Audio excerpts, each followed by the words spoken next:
Assalamualaikum warahmatullahi wabarakatuh. Selamat sore. Ini lagi sore hari, jadi nanti kalau ada suara anak-anak atau suara apapun yang ada di belakangku, aku mohon maaf ya. Jangan sampai ke distract sama suara itu. Sebenarnya ini untuk bab 3 dan bab 4 dari Rich Dad Poor Dad ini udah aku record dari 1 bulan yang lalu. Tapi kebanyakan bercandanya jadi kayak nggak apa ya, takutnya ilmunya malah nggak nyampe gitu. Dan juga aku udah lama nggak upload gara-garanya sekarang tuh lagi hektik banget untuk ngurusin uh, project akhir dari masalah pribadiku. Oke.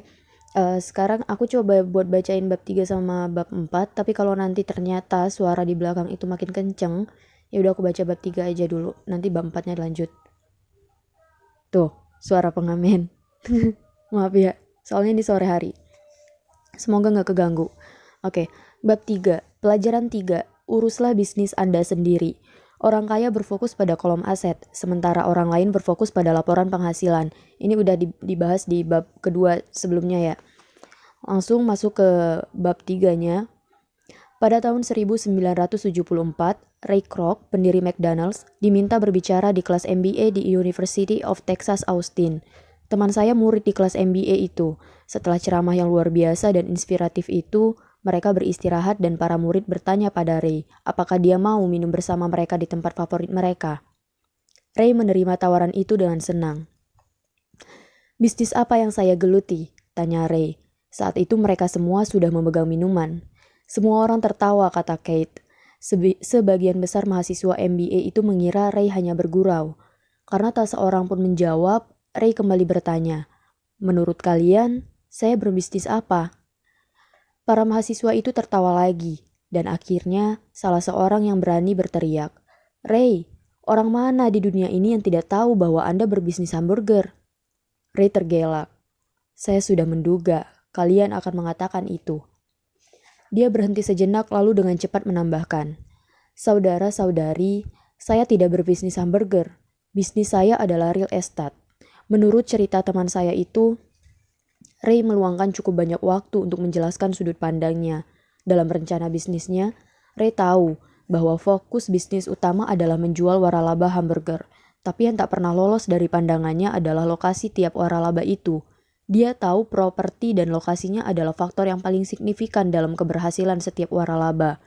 Pada dasarnya, orang yang membeli waralaba juga membeli tanah di bawah waralaba untuk perusahaan Ray Kroc. Sekarang, McDonald's adalah pemilik tunggal real estate terbesar di dunia. McDonald's memiliki beberapa perempatan dan sudut jalan paling berharga di Amerika, juga di bagian-bagian lain di dunia. Teman saya menganggap itu salah satu pelajaran terpenting dalam hidupnya. Saat ini, dia memiliki jasa pencucian mobil, tapi bisnisnya adalah real estate di bawah perusahaan pencucian mobil itu. Bab sebelumnya ditutup dengan diagram yang menggambarkan kebanyakan orang bekerja untuk orang lain, tapi bukan untuk diri mereka sendiri. Pertama-tama, mereka bekerja untuk pemilik perusahaan, lalu untuk pemerintah lewat pajak, dan akhirnya untuk bank yang memiliki hipotek mereka. Ketika saya masih kecil, tidak ada McDonald's di dekat rumah kami. Namun, ayah kaya bertanggung jawab mengajari saya dan Mike pelajaran yang sama seperti yang disampaikan Ray Kroc di University of Texas. Ini rahasia nomor 3 dari orang kaya. Rahasianya adalah, uruslah bisnismu sendiri. Pergumulan keuangan seringkali merupakan hasil langsung dari orang yang seumur hidup bekerja untuk orang lain. Banyak orang tidak akan memiliki apapun pada akhir hari kerja mereka untuk ditunjukkan sebagai hasil usaha mereka. Fokus sistem pendidikan kita sekarang adalah menyiapkan anak muda untuk mendapatkan pekerjaan yang baik dengan mengembangkan keterampilan akademis. Hidup mereka berputar di sekitar upah mereka, atau seperti diuraikan sebelumnya, kolom penghasilan mereka. Banyak yang menempuh pendidikan lebih lanjut untuk menjadi insinyur, ilmuwan, koki, polisi, seniman, penulis, dan seterusnya. Keterampilan profesional itu memungkinkan mereka memasuki pasar tenaga kerja dan bekerja untuk uang. Ada perbedaan besar antara profesi Anda dan bisnis Anda. Saya kerap bertanya pada orang, "Apa bisnis Anda?" Mereka akan menjawab, "Oh, saya seorang bankir." Saya lalu bertanya, "Apakah mereka memiliki bank itu?" Biasanya mereka menjawab, "Tidak, saya bekerja di sana." Dalam hal ini, mereka merancukan profesi dengan bisnis. Profesi mereka mungkin bankir, tapi mereka masih membutuhkan bisnis sendiri. Yang jadi masalah dengan sekolah adalah Anda seringkali menjadi apa yang Anda pelajari. Jadi, kalau Anda belajar memasak misalnya, Anda menjadi koki. Jika Anda belajar hukum, Anda menjadi pengacara. Dan jika Anda belajar mesin mobil, Anda menjadi montir. Kesalahan dalam menjadi apa yang Anda pelajari adalah terlalu banyak orang yang lupa memikirkan bisnis mereka sendiri. Mereka menghabiskan hidup untuk mengurusi bisnis orang lain dan membuat orang itu kaya. Agar memiliki jaminan secara keuangan, orang perlu mengurusi bisnis mereka sendiri. Bisnis Anda berkisar di kolom aset Anda, bukan kolom penghasilan Anda. Seperti dinyatakan sebelumnya, aturan nomor 1 adalah mengetahui perbedaan antara aset dan liabilitas, serta membeli aset. Orang kaya berfokus pada kolom aset, sedangkan orang lain berfokus pada laporan penghasilan. Itulah sebabnya kami begitu sering mendengar, saya butuh kenaikan gaji, seandainya saya dipromosikan, saya akan sekolah lagi untuk mendapatkan lebih banyak pelatihan sehingga saya bisa mendapatkan pekerjaan yang lebih baik. Saya akan bekerja lembur, mungkin saya bisa mencari pekerjaan sambilan. Dalam beberapa hal, gagasan ini mungkin masuk akal, namun Anda masih belum memikirkan bisnis Anda sendiri. Semua gagasan itu masih berfokus pada kolom penghasilan dan hanya akan membantu seseorang menjadi lebih terjamin secara keuangan jika uang tambahan itu digunakan untuk membeli aset yang mendatangkan penghasilan. Alasan utama mayoritas orang miskin dan kelas menengah bersikap konservatif dalam hal keuangan yang berarti saya tidak berani mengambil resiko adalah bahwa mereka tidak mempunyai fondasi keuangan. Mereka harus menggantungkan diri pada pekerjaan mereka dan bermain aman. Ketika perampingan perusahaan menjadi hal yang banyak dilakukan, jutaan karyawan mendapati hal yang konon adalah aset terbesar mereka, yaitu rumah mereka, menelan mereka hidup-hidup. Aset mereka menggerogoti uang mereka setiap bulan. Mobil mereka, aset lainnya, juga menelan mereka hidup-hidup. Peralatan golf di garasi seharga $1.000 kini tidak senilai $1.000 lagi. Tanpa jaminan kerja, mereka tidak punya apa-apa untuk bersandar saat jatuh. Apa yang mereka sangka aset ternyata tidak bisa membantu mereka bertahan hidup dalam masa krisis keuangan. Saya menduga kebanyakan dari kita mengajukan permintaan kredit untuk membeli rumah atau mobil. Selalu menarik untuk melihat bagian kekayaan bersih karena segala sesuatu yang diterima oleh perbankan dan akuntansi memungkinkan seseorang menganggapnya sebagai aset. Iya, karena kayak rumah sama mobil itu kalau di akuntansi itu dianggap sebagai aset. Tapi kalau di buku ini enggak. Jadi rumah mobil itu dianggapnya sebagai liabilitas karena akan menghabiskan uang untuk perawatan dan segala macam. Jadi mobil dan rumah itu enggak termasuk aset sebenarnya kalau menurut buku ini. Lanjut, saya menduga kebanyakan dari kita mengajukan permintaan. Udah itu. Suatu hari, ketika saya ingin mengajukan pinjaman, posisi keuangan saya tidak terlihat terlalu bagus. Jadi, saya menambahkan perlengkapan golf, koleksi benda seni, buku, elektronik, setelan Armani, jam tangan, sepatu, dan harta pribadi lainnya untuk menaikkan jumlah di kolom aset. Namun, pinjaman saya ditolak karena saya memiliki terlalu banyak investasi real estate. Komite pemberi pinjaman tidak senang karena saya menghasilkan begitu banyak uang dari rumah sewa. Mereka ingin tahu mengapa saya tidak mempunyai pekerjaan normal yang memberikan gaji. Mereka tidak menanyakan setelan Armani, perlengkapan golf, atau koleksi barang seni. Hidup kadang keras ketika Anda tidak sesuai dengan profil standar. Saya ngeri setiap kali mendengar orang mengatakan kepada saya bahwa kekayaan bersih mereka bernilai $1.000.000 atau $100.000 atau berapapun. Salah satu alasan utama kekayaan bersih tidaklah akurat adalah semata karena saat Anda mulai menjual aset Anda dikenai pajak atas jumlah berapapun yang Anda peroleh. Begitu banyak orang menempatkan diri mereka pada masalah keuangan yang dalam ketika penghasilan mereka berkurang. Untuk meningkatkan kas, mereka menjual aset. Namun, aset pribadi mereka umumnya hanya bisa dijual dengan harga sepersekian dari harga yang tertera di neraca pribadi mereka. Atau jika ada keuntungan atas penjualan aset itu, mereka dikenai pajak atasnya. Jadi, lagi-lagi, pemerintah mengambil bagiannya, mengurangi jumlah yang tersedia untuk membantu mereka keluar dari lilitan utang. Itulah sebabnya saya berkata, kekayaan bersih seseorang seringkali bernilai kurang dari yang mereka kira.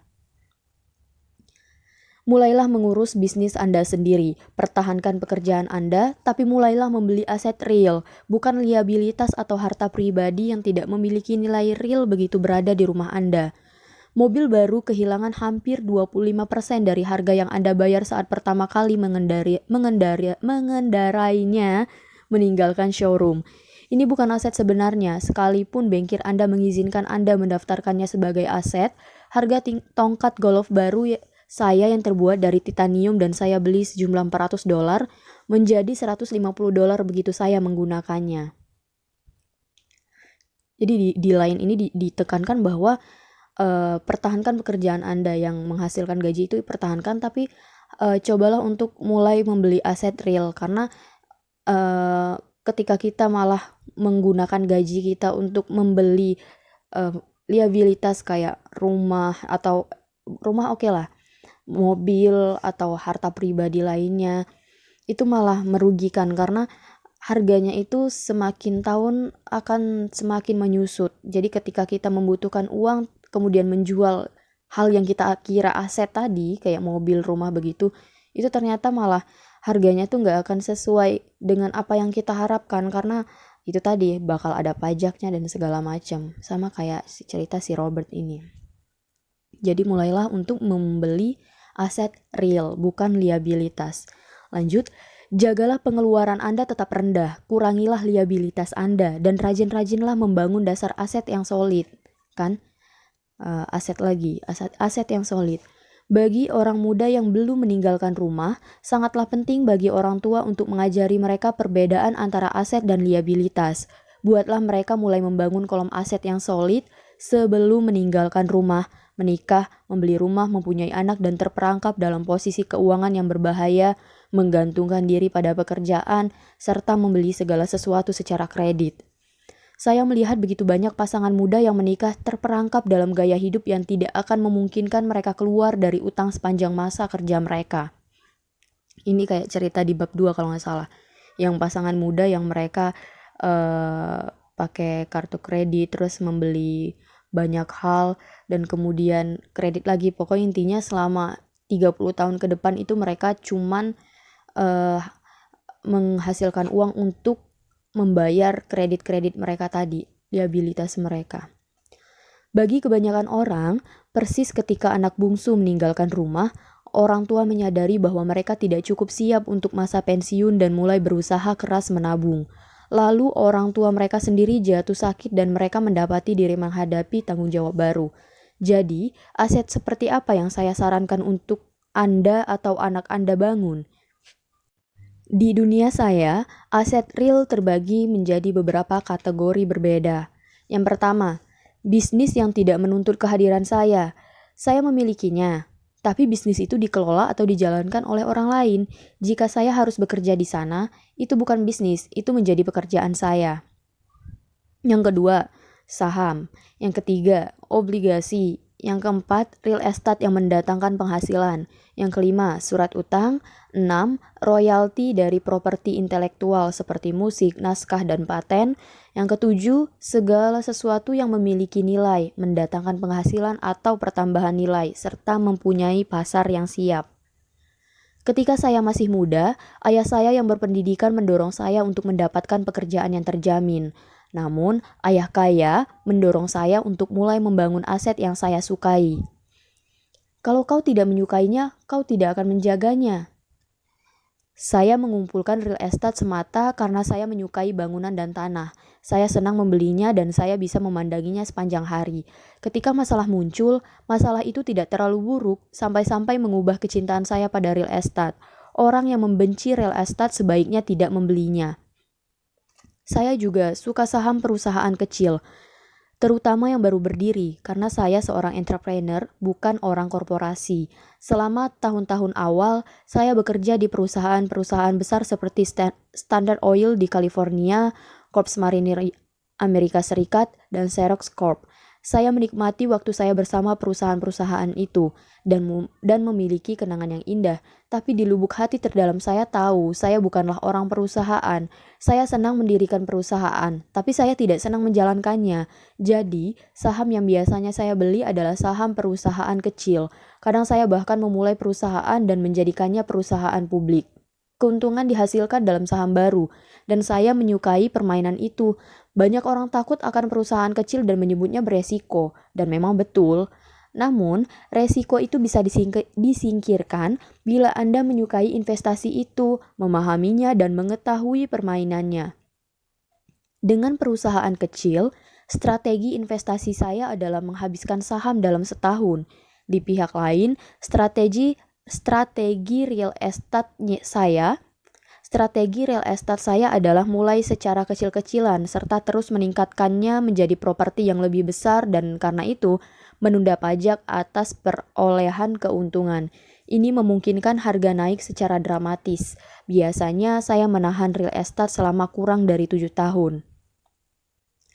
Selama bertahun-tahun, bahkan waktu masih bergabung dengan Korps Marinir dan Xerox, saya melakukan apa yang direkomendasikan oleh ayah kaya. Saya tetap bekerja, tapi masih mengurusi bisnis saya. Saya aktif di kolom aset, memperdagangkan real estate dan saham kecil. Ayah kaya selalu menekankan pentingnya melek keuangan. Semakin baik saya memahami akuntansi dan manajemen uang, semakin baik pula saya dalam menganalisis investasi dan pada akhirnya memulai serta membangun perusahaan saya sendiri. Saya tidak mendorong siapapun memulai sebuah perusahaan kecuali mereka sungguh-sungguh ingin dan mau. Karena mengetahui apa yang saya ketahui tentang menjalankan sebuah perusahaan, saya tidak mengharapkan pekerjaan itu dilakukan oleh siapapun. Ada kalanya orang tidak bisa mendapatkan pekerjaan dan mendirikan perusahaan adalah solusi bagi mereka. Namun, rintangan menghadang kesuksesan. 9 dari 10 perusahaan gagal dalam 5 tahun. Dari yang bertahan selama 5 tahun pertama, 9 dari 10 akhirnya gagal juga. Jadi, saya baru merekomendasikannya jika Anda sungguh-sungguh mempunyai hasrat untuk memiliki perusahaan sendiri. Bila tidak begitu, tetaplah bekerja dan urus bisnis Anda. Ketika saya mengatakan urus bisnis Anda, yang saya maksud adalah membangun dan menjaga kolom aset Anda tetap kokoh. Kalau ada uang masuk, jangan biarkan uang itu keluar. Berpikirlah seperti ini. Begitu uang masuk ke kolom aset saya, dia menjadi karyawan saya. Saya ulangi, begitu uang masuk ke kolom aset saya, dia menjadi karyawan saya. Hal terbaik tentang uang adalah dia bekerja 24 jam sehari dan bisa bekerja untuk beberapa generasi. Tetaplah bekerja, jadilah karyawan yang bekerja keras dan berprestasi, tapi teruslah bangun kolom aset Anda. Ketika arus kas Anda tumbuh, Anda bisa membeli sejumlah barang mewah. Perbedaan pentingnya adalah orang kaya membeli barang mewah belakangan, sedangkan orang miskin dan kelas menengah cenderung mendahulukan membeli barang mewah. Orang miskin dan kelas menengah seringkali membeli barang mewah seperti rumah besar, berlian, pakaian dari bulu binatang, perhiasan, atau kapal pesiar karena ingin terlihat kaya. Mereka terlihat kaya, tapi pada kenyataannya hanya semakin terperosok dalam utang dengan kredit. Orang kaya lama, orang kaya dengan jangka panjang, membangun kolom aset terlebih dahulu. Setelah itu, penghasilan dari kolom aset dipakai untuk membeli barang mewah.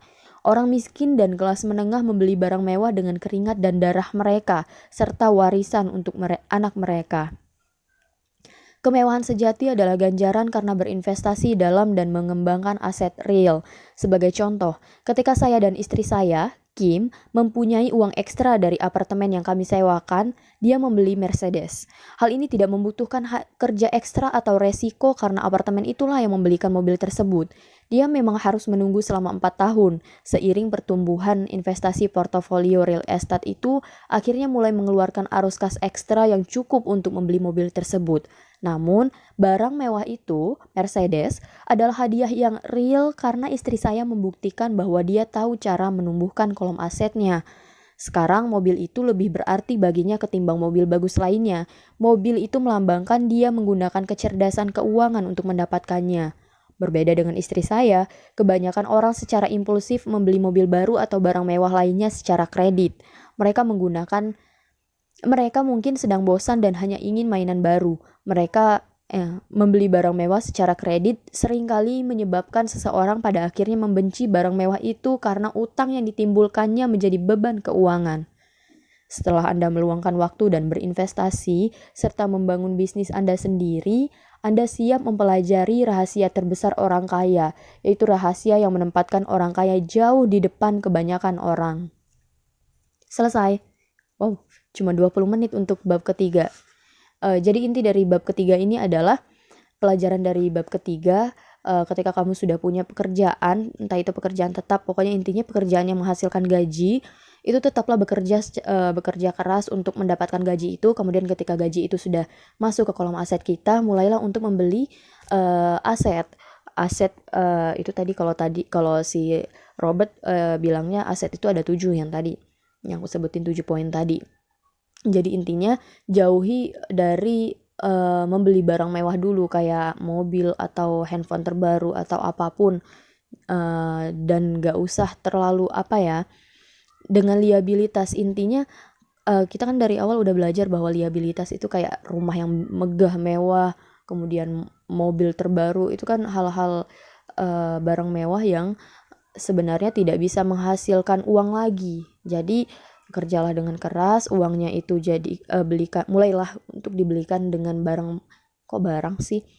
membelikan aset. Jadi perkokohlah aset kita. Nah nantinya aset itulah yang akan membelikan kita barang-barang mewah. Gampang lah nanti kalau mau beli handphone terbaru atau mobil terbaru dan segala macam ketika aset kita sudah kokoh. Oh ya, tadi ada menyangkut tentang orang tua. Jadi tadi sempat disebutkan bahwa ketika anak bungsu ya sudah keluar rumah, kemudian orang tuanya baru menyadari bahwa mereka tidak punya cukup tabungan untuk masa tua mereka. Nah, jadi mungkin kalau kita mungkin orang yang seumuranku terhimpit istilahnya kayak disebut generasi sandwich. Jadi kita itu bukan kita deh, kayaknya ini generasi orang tua kita deh. Jadi mereka masih kayak sandwich gitu kan. Jadi dia berada di tengah-tengah, dan di atas itu masih ada lapisan dan di bawah ada lapisan. Jadi dia bertanggung jawab atas kehidupan orang tuanya. Jadi masih harus memberi uang kepada orang tuanya, menghidupi orang tuanya. Tapi di bagian bawah dia harus menghidupi istri dan anak-anaknya. Jadi terhimpit gitu loh, kayak daging di sandwich gitu. Jadi semoga kita menjadi generasi yang sekarang itu nggak jadi generasi sandwich lagi, yang nggak ya ngasih orang tua tetap, tapi nggak yang bertanggung jawab penuh atas orang tua. Dan kita sendiri harus mencoba untuk memutus rantai generasi sandwich ini. Jadi jangan sampai nanti anak kita itu harus masih bertanggung jawab kepada kita. Jadi kalau kita udah tua, kita udah punya tabungan yang cukup, kita punya penghasilan sendiri meskipun sudah pensiun. Pokoknya intinya kita jangan sampai jadi menyusahkan anak kita. Jangan sampai anak kita ini jadi generasi sandwich juga kayak kita. Ya itu dengan cara kita punya tabungan yang cukup untuk masa tua, untuk masa pensiun kita, dan nggak bergantung pada anak kita. Kasihan anak kita, dia udah ngurusin diri dia, ngurusin keluarganya, ngurusin anaknya dan segala macam. Oke, mungkin segitu dulu untuk bab ketiga. Setelah ini aku belum bisa lanjutin ke bab 4. Secepatnya nanti aku update untuk bab 4-nya. Terima kasih sudah mendengarkan. Semoga mendapat ilmu dari sini. Oh iya, dan untuk teman-teman yang nanya kan aku nggak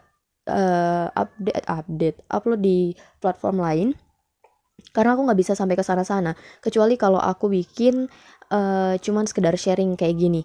Tapi kalau bacain keseluruhan buku itu aku nggak bisa. Ini aja aku upload cuma di YouTube, itu nggak pakai Patreon, apa sih namanya, yang pakai AdSense gitu.